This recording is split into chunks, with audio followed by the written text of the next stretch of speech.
मेरे माता पिता मेरे को ज्यादा नहीं पढ़ा पाए।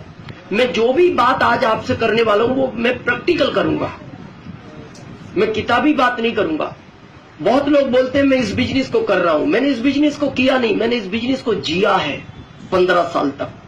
मेरे को अभी 26 तारीख को 15 साल पूरे होंगे इस सिस्टम के अंदर।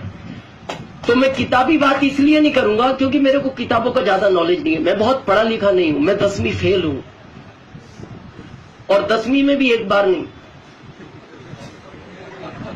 मैंने रिकॉर्ड तोड़ा है। ये बात ताली बजाने लायक नहीं है। ये तो आप मेरे से पूछो क्या तकलीफ हुई होगी उस समय, या मेरे फादर से पूछो। लेकिन मैं ये बात आपको इसलिए कहना चाहता हूं,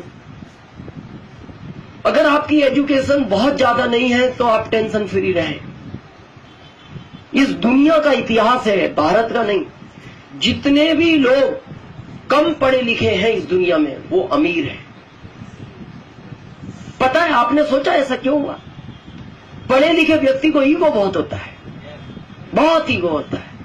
उससे जब भी बात करो वो यही बोलता है ये सब मैं जानता हूं, मेरे को कुछ बताने की जरूरत नहीं है। आप बताने जाओ पढ़े लिखे व्यक्ति को आरसीएम का प्लान, वो बता के बस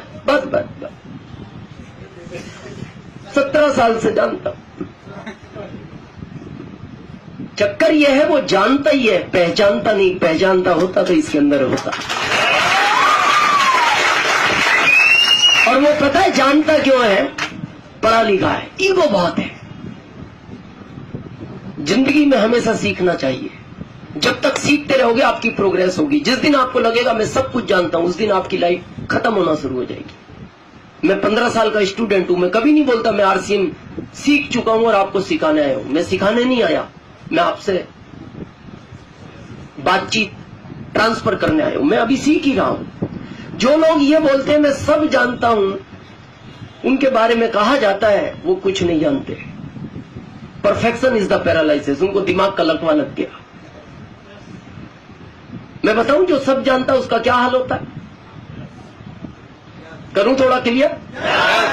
एक आदमी था, भागलपुर जैसी बहुत बड़ी सिटी थी, वहां का वो मेन व्यक्ति था। और वो पता सबको क्या बोलता था? मेरे से कुछ भी पूछो, मैं सब जानता हूं, हर चीज का जवाब दे सकता हूं। वह बहुत सारी भीड़ इकट्ठी हो गई। उन्होंने कहा सेठ जी, आदमी अगर टीचर है तो उसको वकालत का ज्ञान नहीं हो सकता, वकील है तो उसको टीचर का ज्ञान नहीं हो सकता, टीचर है तो उसको डॉक्टरी का ज्ञान नहीं हो सकता, डॉक्टर है तो उसको इंजीनियर का ज्ञान नहीं हो सकता। लेकिन उसने कहा नहीं नहीं, मेरे को सब ज्ञान है, मैं सब जानता हूं, जो पूछो बताऊंगा।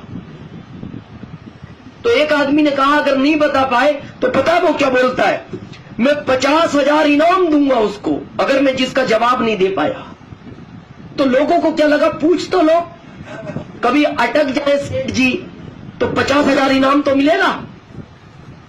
तो लोगों ने उल्टे सीधे प्रश्न पूछे ताकि वो ये कह दे ये मैं नहीं जानता, नहीं जानता तो इनाम है। तो वो हर बात पे पता क्या बोलते थे? ये तो मैं जानता हूं। लास्ट में एक आरसीएम का डिस्ट्रीब्यूटर पहुंचा, उसने हाथ खड़ा किया। आरसीएम डिस्ट्रीब्यूटर का मतलब ये नहीं वो उस समय आरसीएम करता था। आरसीएम का डिस्ट्रीब्यूटर ये जानता है एक जिंदगी में सब नहीं सीखा जाता। उसने हाथ खड़ा किया, सेठ जी मेरे भी 4 प्रश्न है, उत्तर मिलेगा? सेठ जी ने कहा सबका दिया है, तुम्हारा भी देंगे। बोले नहीं दिया उत्तर? बोले 50,000 इनाम देंगे, जनता के सामने वादा है। तो उसने कहा मेरा पहला प्रश्न ये है सेठ जी, आज के 20 साल पहले तुम्हारे दादाजी का देहांत हुआ, तुम जानते हो? हाँ, मेरे दादाजी का देहांत हुआ, मैं नहीं जानूंगा, कौन जानेगा? जानता हूं। सेकंड, उस समय तुम्हारे पिताजी ने 200 ब्राह्मणों को भोजन कराया, तुम जानते हो? हाँ, ये भी मैं जानता हूं। उस समय तुम्हारे पिताजी ने 1 लाख रुपया खर्च किया, जबकि तुम्हारे पिताजी की स्थिति 1 लाख खर्च करने की नहीं थी, फिर भी किया, जानते हो? हाँ, ये भी मैं जानता हूं। लास्ट, उस समय तुम्हारे पिताजी ने मेरे से 50,000 रुपए उधार लिए थे, तुम जानते हो?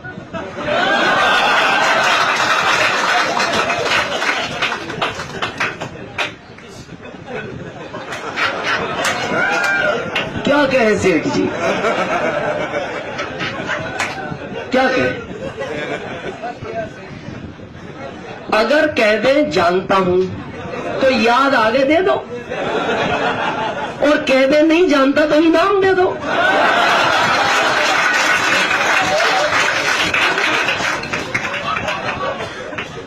ये हालत होती है उसकी जो सब जानता है। और मेरे को पूरा विश्वास है कि हम सब सीखने आए हैं।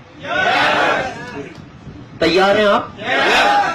जिसने भी आपको बुलाया है उसने एक नाम बताया होगा आपको आरसीएम बिजनेस का। बहुत सारे यहाँ सीनियर हैं, बहुत सारे लोग कुछ समय से आरसीएम को कर रहे हैं। मैं आज आपको थोड़ा सा माइंडली फ्री करने आया हूं। अब आपको आरसीएम को ज्यादा टेंशन लेने की जरूरत नहीं है। अब आपको यह चिंता करने की जरूरत नहीं आरसीएम चलेगा या नहीं चलेगा, हमारा क्या होगा या बिजनेस हमारा कैसे बढ़ेगा, लोग हमारे साथ आएंगे या नहीं आएंगे। मैं एक चीज आज आपको क्लियर कर दूं, जितने भी ये सीनियर लोग हैं या डिस्ट्रीब्यूटर हैं, जिसको भारत में रहना है उसको आरसीएम में आना पड़ेगा। जिसको भारत में रहना है उसको आरसीएम में आना ही पड़ेगा। पता है क्यों? कुछ लोग ये भी कहेंगे आपसे, कुछ भी कर लो मैं नहीं आऊंगा। उनको भी आना पड़ेगा। क्यों आना पड़ेगा? 2016 के पहले तक चॉइस थी आओ या नहीं आओ। 2016 के बाद ये चॉइस खत्म हो गई। क्यों? क्योंकि 2016 9 सितंबर को मोदी सरकार ने इसको कानून में ले लिया। और जो चीज सरकार के कानून में आ जाती है उसको करना फिर इच्छा नहीं होता, मजबूरी होता है। हेलमेट पहनते हो आप लोग? ये गाइडलाइन में है, सरकार के कानून में है, लेकिन फिर भी आज सब लोग हेलमेट नहीं पहनते। आप देखना, आज भी समझदार आदमी हेलमेट नहीं पहनता। समझदार समझते हो? मतलब जिसको गलियों का ज्ञान होता है, हाँ, गली का ज्ञान, जिसको ये पता है इस गली से निकलने के बाद ट्रैफिक पुलिस वाला नहीं मिलता, वो आज भी हेलमेट नहीं, वो समझदार आदमी है। जैसे अगर भागलपुर की बात करें तो यहां शायद 50% लोग पहनते होंगे, 50 नहीं पहनते। लेकिन आप पटना चले जाओ, 70 पहनते हैं, 30 नहीं पहनते, क्योंकि वहां गवर्नमेंट डिस्ट्रिक्ट है। आप वेस्ट बंगाल कलकत्ता चले जाओ, वहां 80 पहनते हैं, 20 नहीं पहनते। आप दिल्ली चले जाओ, वहां और स्ट्रिक्ट है, वहां 90 पहनते हैं, 10 नहीं पहनते। लेकिन अगर आप बॉम्बे चले जाओ, वहां 100% पहनना पड़ता है। पता वहां क्यों पहनना पड़ता है? वहां सरकार ने गलियों पर भी कैमरे लगा रखे हैं, गलियों पर भी कैमरे हैं। तो आप समझदार बन के निकल तो सकते हैं, लेकिन 5 दिन बाद आपके घर एक लेटर आता है और उस पर पता है क्या लिखा हुआ आता है? गली से निकलने के 500 रुपए जमा कर जाएं। भाई ये आगे शुक्ला जी प्लीज, नहीं आगे नहीं प्लीज, अब आगे नहीं। आप टाइम तो देखो सर, क्या नहीं आप टाइम पे नहीं आए फिर आगे आ रहे, प्लीज कोऑपरेट करें। अब आप अरे पीछे रहिए। मैं एक प्लीज आप सब प्लीज कोऑपरेट करें। आप मैं एक चीज बीच में बात आ गई सर को देख के, तो मैं थोड़ा क्लियर कर दूं एक पिक्चर और। जीवन में अगर सक्सेस होना है तो टाइम का बहुत ध्यान रखना। अमीर वो ही आदमी बनता है जो टाइम के प्रति सीरियस है। नहीं तो मैं लिखित में दे सकता हूं, आप जिंदगी में कितनी भी मेहनत कर लेना, अगर आप टाइम के प्रति सीरियस नहीं है तो आप कभी अमीर नहीं बन पाओगे, कभी नहीं बन पाओगे। और मैं उदाहरण दे सकता हूं भारत का ही। देखो 4 महानगर है भारत में, दिल्ली, बॉम्बे, कलकत्ता, मद्रास। चारों में पैसे वाला कौन सा है? बॉम्बे। क्यों है बॉम्बे? जबकि दिल्ली तो उससे कई गुना बड़ा है, दिल्ली में जनसंख्या उससे कई गुना ज्यादा है। बॉम्बे ही पैसे वाला क्यों है? बॉम्बे में आदमी टाइम के प्रति सीरियस है। बॉम्बे की स्थिति पता है आपको क्या है? बॉम्बे में आदमी को टाइम बताने का टाइम नहीं है। हमें लगता है इंसानियत के नाते बताना चाहिए, वो आदमी नहीं जानता, वो कहता है इंसानियत कैसी, टाइम इंपॉर्टेंट। अगर आप बॉम्बे में किसी को टाइम पूछोगे ना, बॉम्बे का आदमी टाइम नहीं बताएगा। और बताएगा तो भागते भागते बताएगा। यहां पूछोगे ना, वहां जाके बोलता है 12:30 बजने वाला है। अपने यहां पूछो, ये वापस आके बताता है।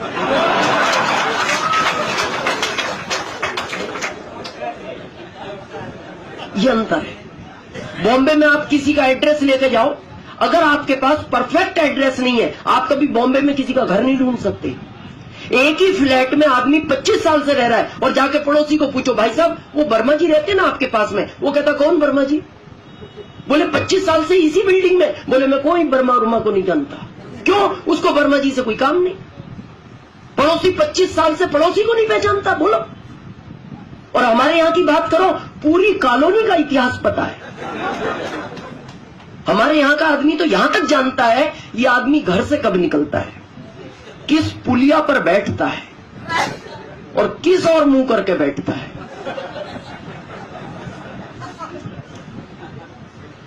बहुत इंपॉर्टेंट है। और मैं आगे बात करूंगा इस सिस्टम में। इस सिस्टम में वो ही कामयाब होगा जो टाइम के प्रति सीरियस होगा, क्योंकि ये पैसा ही टाइम का देता है। इसमें टाइम मल्टीपल होता है। आगे बात करने वाले। ओके, तो हम बात कर रहे थे गाइडलाइन की। कानून में आ गया है। अब मेरे को बताओ, बॉम्बे में रहने वाले के पास 2 ऑप्शन है,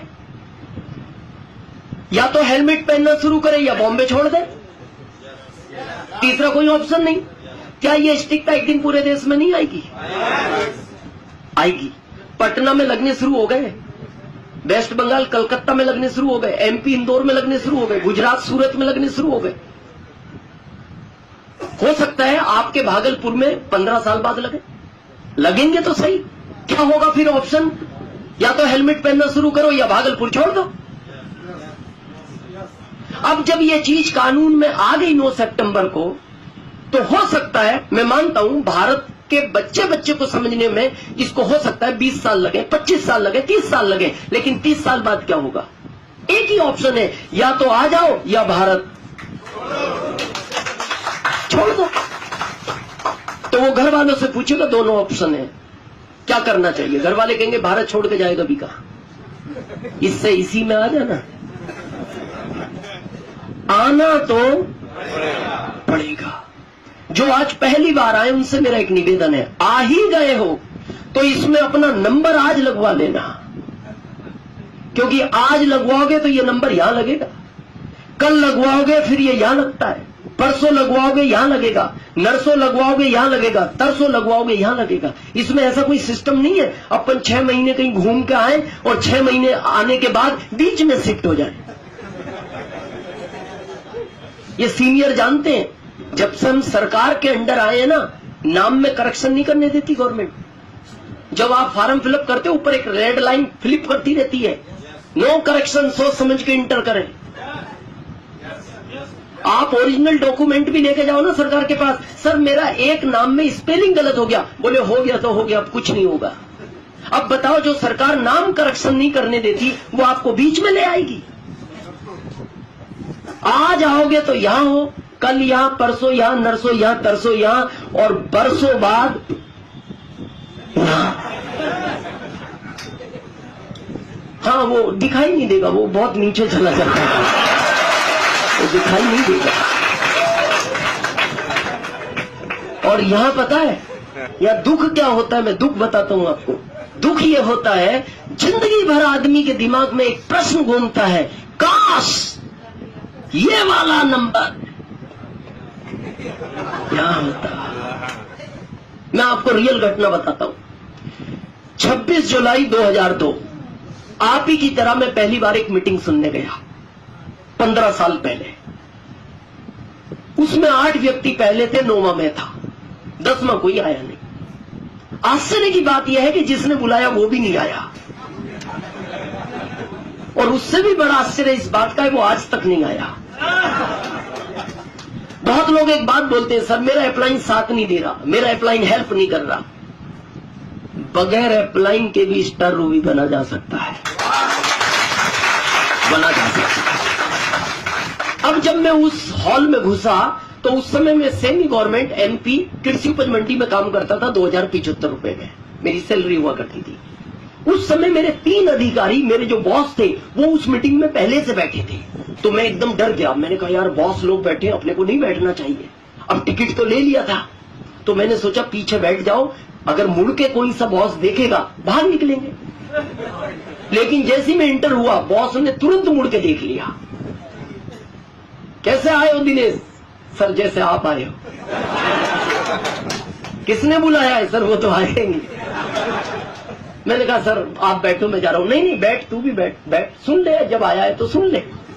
अब जब मीटिंग शुरू हुई, ध्यान से सुनना, जब मीटिंग शुरू हुई 1 घंटे बाद वो तीनों लोग उठ के चले गए। क्यों उठ के चले गए? पढ़े लिखे थे,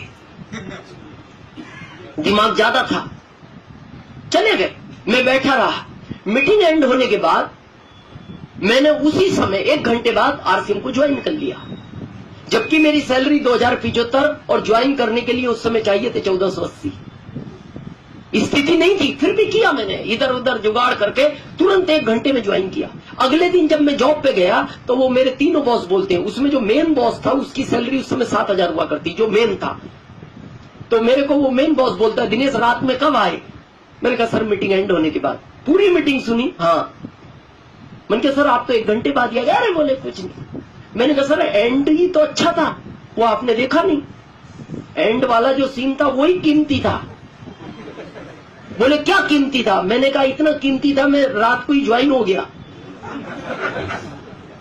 बोले बहुत जल्दी की?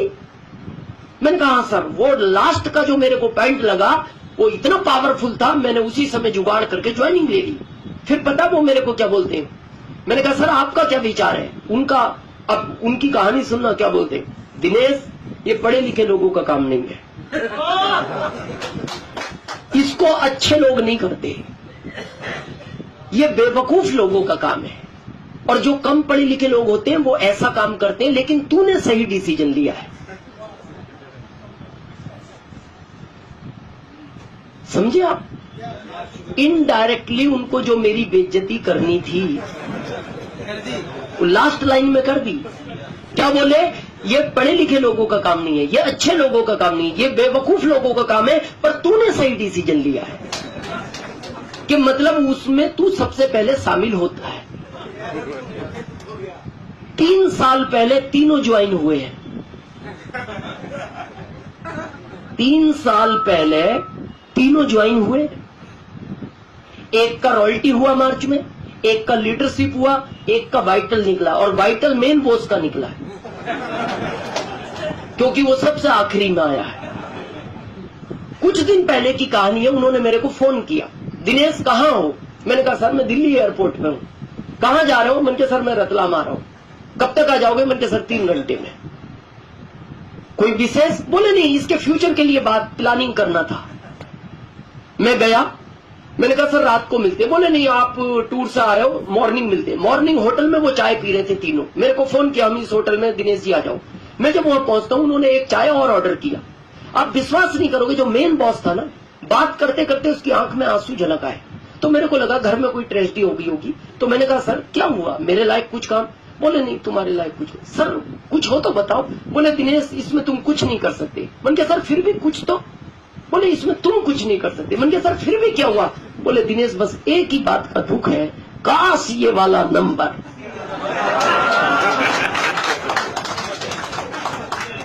ना होता। अब मैं आपसे पूछता हूं, ये 12 साल का दुख है उनके मेरे बीच में, 12 साल का, ये खत्म हो सकता है? ये जिंदगी में खत्म नहीं होगा। जिंदगी भर आंसू आएंगे और यही दुख रहेगा कि उस मीटिंग में हम भी थे, उसमें दिनेश भी था, काश उसी समय ये वाला नंबर।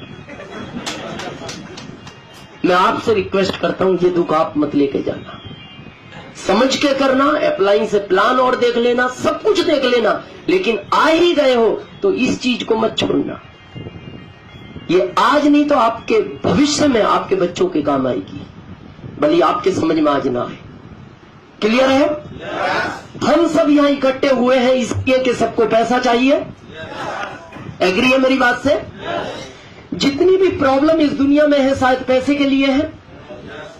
भाई भाई से लड़ता है, कारण पैसा है। बच्चे माँ बाप से अलग हो जाते हैं, शायद कारण पैसा है। 4 बर्तन जिस घर में होते हैं आवाज आती है, सहमत हैं आप मेरी बात से? पैसे को लेके एक बात याद आती है मेरे को, बड़े ध्यान से सुनना। पैसा आज की क्या जरूरत है। एक बार एक अर्थी जा रही थी, अर्थी यू नो अर्थी, अर्थी एकदम सिंपल थी, उसके पीछे हजारों लोग लाइन में थे, भीड़ थी बहुत। तो जो भी उस अर्थी को देखता था वो ये समझता था कोई महान व्यक्ति इस दुनिया से चला गया, इसलिए सम्मान में ये भीड़ है। लेकिन उस अर्थी के आगे कुत्ता चल रहा था, कुत्ते को हार फूल माला पहना रखे थे। तो जो भी देखता था वो कंफ्यूज हो जाता था कि इस अर्थी में इस कुत्ते का क्या काम है। और कुत्ता वो भी सजा हुआ, सजाना था तो इस अर्थी को सजाना था। हर व्यक्ति टेंशन में था। एक आदमी को सहन नहीं हुआ, वो दुकान से भागा भागा आया और जो लोग अर्थी को कंधा देके जा रहे थे, 4 लोग, आगे वाले व्यक्ति से जाके पूछता है, भाई साहब इस अर्थी पर कौन है? उसने कहा मेरी पत्नी है। बोले ये कुत्ता किसका है? बोले कुत्ता मेरा है। बोले आपने कुत्ते को इतने हार क्यों पहनाए हैं? बोले मेरी पत्नी इसी के काटने से मरी है। उसका तो दिमाग खराब हो गया। उसने कहा अजीब आदमी हो, पत्नी को कुत्ते ने काट लिया, पत्नी मर गई और तुमने कुत्ते को सजा दिया। उसने कहा आप पहले मेरी बात तो सुनो, मैं एक बहुत गरीब परिवार का लड़का हूं। मेरी माँ ने लोगों के घरों में बर्तन साफ किए, कपड़े साफ किए, पोछा लगाया, मेरे को पढ़ाया और मैं इकलौता लड़का हूं मेरे माँ बाप का। मेरे को बड़ा किया, डिग्रियां दिलाई और भारत सरकार ने मेरे को नौकरी नहीं दी। मेरी शादी हो गई, रोज मेरी पत्नी घर से एक लिस्ट देती थी बाजार से सामान लाना। अब मैं बेरोजगार था, जब मेरे को काम मिलता ले आता था, नहीं मिलता नहीं ला पाता था। अब जिस दिन मैं नहीं ला पाता था ये लड़ती थी मेरे से, बोलती थी क्यों शादी की आपने मेरे से जब आपके पास पैसा नहीं था। मैं बड़ा परेशान हो गया, रोज की लड़ाई से मैं तंग आ गया और मैं चाहता था किसी भी तरह ये छुटकारा हो। और ये शुभ काम मेरे इस कुत्ते ने किया। तो वो जो आदमी आया था वो पता क्या बोलता है उस आदमी से धीरे से कान में, भाई साहब क्या ये कुत्ता एक दिन के लिए उधार मिलेगा?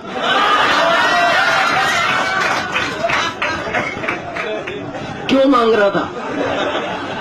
शायद वो भी परेशान था, कम था या ज्यादा था लेकिन परेशान तो था। जैसे उसने धीरे से उसके कान में कहा क्या ये कुत्ता एक दिन के लिए उधार मिलेगा, तो कुत्ते का मालिक बोलता है लाइन में लग जाए, ये 1000 भी इसीलिए आ रहे हैं।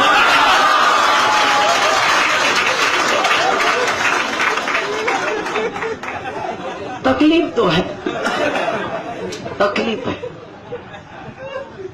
हर आदमी को तकलीफ है, क्योंकि पैसा एक ऐसी चीज है। आज मुकेश अंबानी से कहो और कुछ फैक्ट्री डालिए वो रेडी है।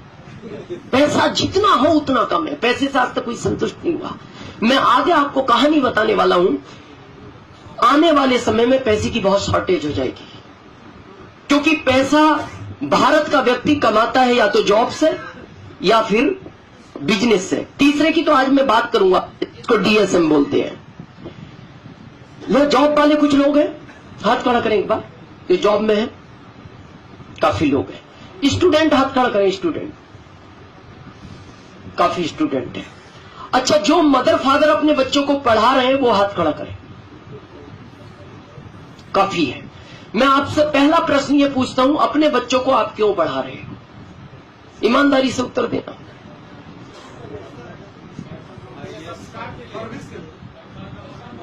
पैसा पढ़ा के कमाने के लिए तो पढ़ाई नहीं चाहिए। धीरू भाई अंबानी पढ़े लिखे नहीं थे।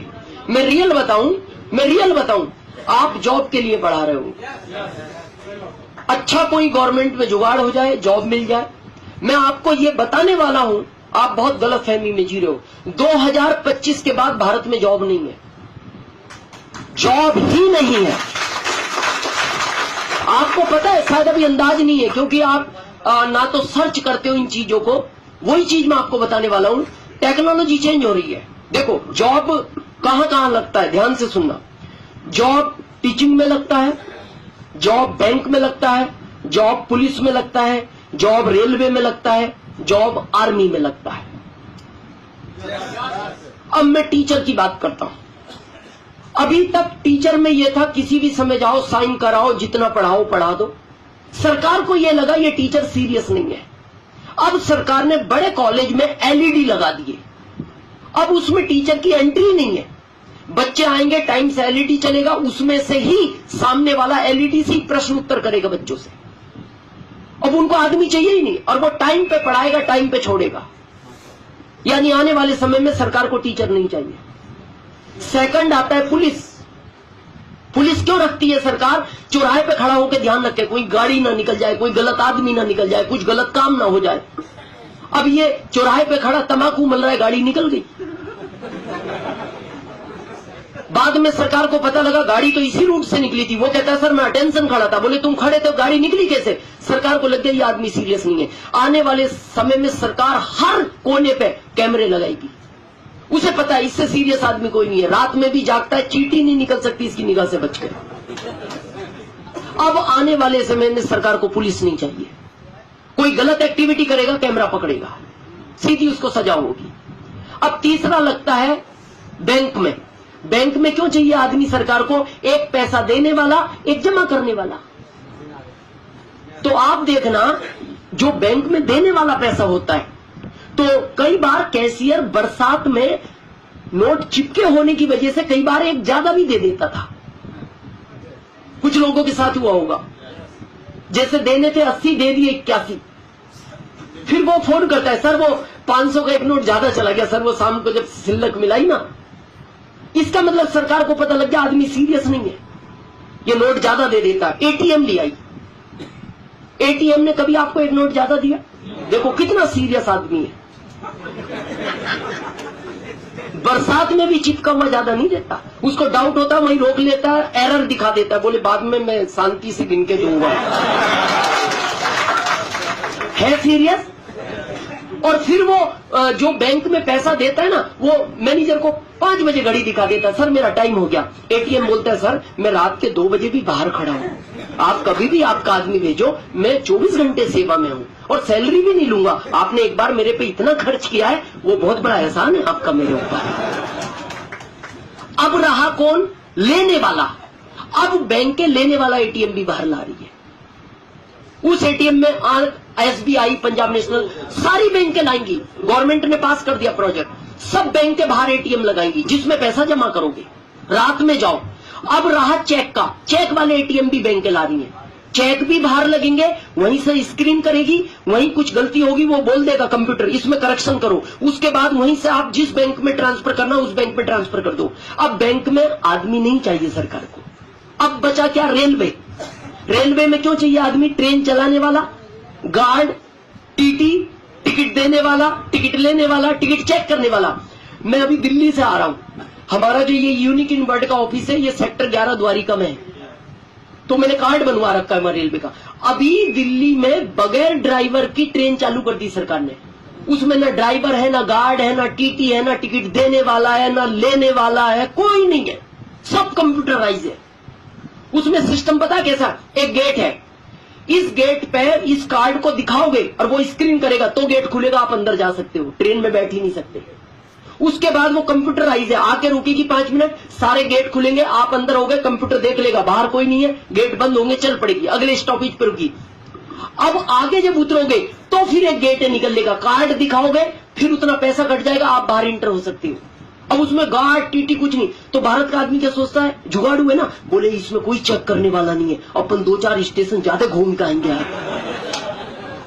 तो अब आपको जाना था 11, उतरे 13 पे जैसी कार्ड दिखाओगे तो पता अंदर कंप्यूटर में से क्या आवाज आएगी? आपको उतरना तो 11 पे था, गलती से 13 पे आ गए, इसलिए 11 की जगह 33 रुपए कट गए, धन्यवाद।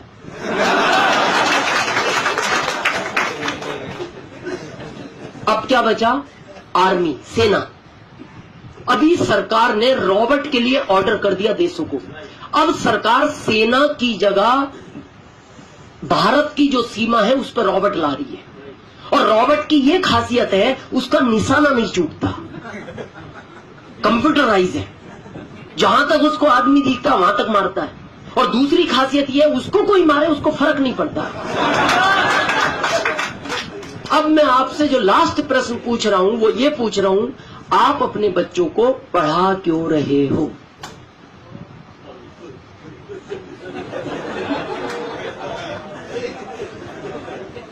क्या बचा है जिसमें भर्ती करोगे? अच्छा, मैं ये नहीं कहूंगा कि कलेक्टर भी रोबोट बनेगा।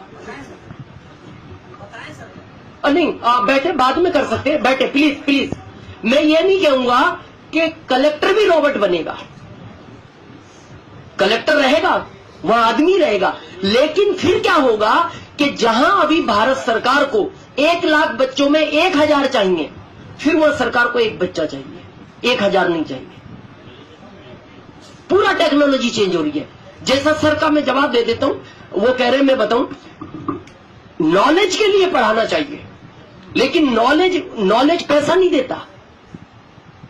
आप पढ़ा के वो घर बैठा है, पैसे आएंगे क्या? जॉब करेगा तो पैसे आएंगे, जॉब करेगा तो पैसे आएंगे, जॉब है नहीं सरकार के पास। अब प्रश्न क्या उठता है, सेकंड ऑप्शन है बिजनेस। बिजनेस में पैसा है, इसमें कोई डाउट नहीं है, लेकिन बिजनेस का नियम पता है क्या है? पैसा लगाओ पैसा कमाओ। आपको क्या लगता है भारत में पैसा लगा के पैसा कमाना आसान है? आपको सुन के आश्चर्य होगा, जो लोग पढ़े लिखे हैं ये सर्च करते हैं ऑनलाइन, जितना कंपटीशन पूरी दुनिया के देशों में, उससे ज्यादा अकेले भारत के बिजनेस में कंपटीशन है। भारत का आदमी कमाने की बजाय दूसरे को गिराने में लगा है। 10 रुपए की चीज 9 में बेचने को तैयार है। क्यों? पड़ोसी की दुकान खत्म हो जाए, इतना कंपटीशन है। और भारत का आदमी पता है सीना चौड़ा करके घूम रहा है, कुछ नहीं होगा, बिजनेस कर लेंगे। बिजनेस कर लोगे, विजय माल्या से मिलो, माइंड नहीं था उसके पास। किंग फिशर जो फ्लाइट है ना, मैंने उसमें सैकड़ों बार सफर किया है। सबसे महंगी फ्लाइट हुआ करती थी भारत की, जिसको अभी इंडिगो ने खरीद लिया।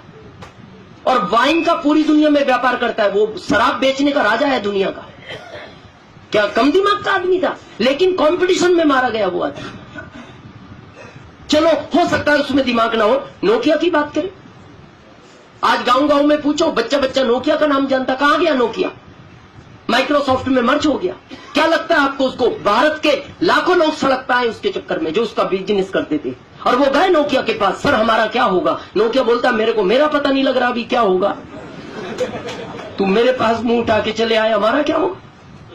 चलो हो सकता है नोकिया से गलती होगी हो। HMT घड़ी, या बड़े बुजुर्ग जानते हैं, पहले किसी को दहेज में HMT घड़ी मिलती थी ना, समाज में एक मैसेज जाता था, किसी बड़े घर में शादी हुई है, अभी लेके पछता रहा होगा। बोले इससे टाइटन दे देते, बेइज्जती तो नहीं होती। सोचो 1 साल नहीं 8 साल तक सरकार ने उसका इंतजार किया, लगातार 8 साल नुकसान में चला HMT, और बंद कर दिया सरकार ने। यानी पैसा लगा के पैसा कमाना आसान। लेकिन जिसकी आज मैं बात करना है वो DSM, बहुत ध्यान से सुनना। यह सिस्टम 70 साल पहले इस दुनिया में आया, 70 साल पहले भारत में आया ये 1994 में। और 1994 में इसको डॉक्टर मनमोहन सिंह जी, जो हमारे पूर्व प्रधानमंत्री हैं, उन्होंने ही DSM को इंडिया में आने की अनुमति दी थी। अब प्रश्न यह उठता है, ये सिस्टम की जरूरत क्यों पड़ी, क्यों आया, क्यों मनमोहन सिंह जी लाए? मनमोहन सिंह जी के बारे में कुछ लोग जानते होंगे, वो दुनिया के टॉप 10 अर्थशास्त्रियों में उनका नाम आता है। दुनिया के बहुत माइंडेड व्यक्ति हैं। वो जब अमेरिका गए थे, उस समय वो वित्त मंत्री थे, तो उन्होंने अमेरिका में देखा हर आदमी कार चलाता है, यानी झाड़ू लगाने वाला भी कार से उतर रहा है। तो उन्होंने उस आदमी को रोक के पूछा, अपना पूरा उन्होंने गाड़ियां रुकवाई, बोले इस आदमी को बुला के लाओ जो कार से आया है। उससे पूछा भाई ये कार किसकी है? बोले कार किसकी नहीं, कार इसकी है। बोले तू झाड़ू लगाता है? बोले ये मेरा प्रोफेशन है। बोले झाड़ू लगाता और कार मेंटेन करता है? बोले सर आप आगे जाके मत पूछना, यहाँ हर व्यक्ति के पास कार है। क्यों? बोले हम जो भी खरीदते हैं ना, उसका हमारे घर में 45% वापस आ जाता है। यहाँ हर व्यक्ति पैसे वाला है, हर व्यक्ति के पास कार है। अब आगे जाके मत पूछना कार किसकी है। उन्होंने ये बात उनके दिल को चुभी। उन्होंने अमेरिका गवर्नमेंट से बात की, क्या ये सिस्टम भारत में नहीं चल सकता? अमेरिका गवर्नमेंट ने कहा चल सकता है, आप वित्त मंत्री हो, आपको अधिकार है, चलाओ तो चला दो। उन्होंने कहा क्या मेरा देश आपके देश की तरह अमीर बनेगा? तो वहां की गवर्नमेंट का स्टेटमेंट पता है क्या था? मनमोहन सिंह जी, आपका भारत बहुत बड़ा देश है, अगर भारत का आदमी सिस्टम को समझता है ना, तो आपका देश अमीर नहीं वापस सोने की चिड़िया बन जाएगा, वापस सोने की चिड़िया बन। लेकिन अब प्रश्न ये उठता है बना क्यों नहीं? 1994 से बहुत लंबा अरसा हो गया। मैं बताऊं क्यों नहीं बना। मनमोहन सिंह जी से उस समय एक बहुत बड़ी गलती ये हो गई, वो इस पे कानून नहीं ला पाए। अगर उसी समय इस पे कानून आ जाता ना DSM पे, आज भारत का नक्शा चेंज होता। अब कानून क्यों नहीं लाए? गलती उनकी भी नहीं थी, भारत के थे ना। उनको क्या लगा कि भारत में 20-25 साल तो बगैर कानून के चीज चलती रहती है, कहां इतना टेंशन लेना। लेकिन इसकी आड़ में पता क्या हुआ, करंट की पोजीशन बता रहा हूं क्योंकि मैं दिल्ली बैठता हूं 5 दिन में, मानव अधिकार में प्रदेश अध्यक्ष हूं एमपी का, तो सरकार के साथ मेरी 5 दिन मीटिंग रहती है दिल्ली। सरकार के पास जो आंकड़ा है वो करंट में 32,900 कंपनियों का है।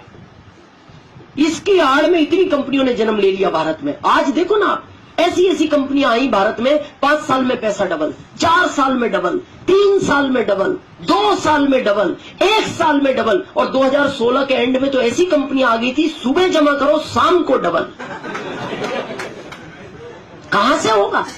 इतना लूटम लाट चला। इसलिए मोदी सरकार ने 9 सितंबर को इस पे गाइडलाइन बनाई, और आप आरसीएम वालों के लिए गर्व की बात यह है, इस 32,900 में गाइडलाइन के हिसाब से इंडिया नहीं दुनिया में आप टॉप नंबर पर हो।